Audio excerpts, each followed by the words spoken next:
Welcome to the Genius Factory. Enjoy the video. In this video, I will show how to set up Virgin Media Wi-Fi booster, easy method. Start by placing the booster halfway between your router and the dead zone and plug it in. Wait for the LED to stabilize and choose WPS or the Virgin Media Connect app to pair the devices. Rename the extender network to match your main SSID for seamless roaming and test speeds in each room to confirm improved coverage. In this video, I will show how to set up Virgin Media Wi-Fi booster, easy method. If your router supports WPS, press the WPS button on both devices quickly to connect without typing passwords.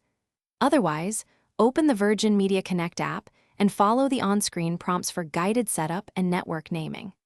After setup, check for firmware updates in the app to keep performance smooth and secure across your home network. In this video, I will show how to set up Virgin Media Wi-Fi booster, easy method. Quick recommendation. The Echo Dot is a compact smart speaker that fills a room with sound and works great with your boosted Wi-Fi for streaming and voice control. It pairs easily and adds convenience to your home network setup. Check the description for the link and other deals. And if this helped, like and subscribe. Now let's get back to the video. In this video, I will show how to set up Virgin Media Wi-Fi booster, easy method.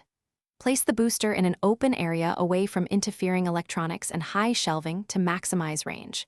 If you see a red LED, move the device closer to your router and attempt pairing again, or reset and restart the process.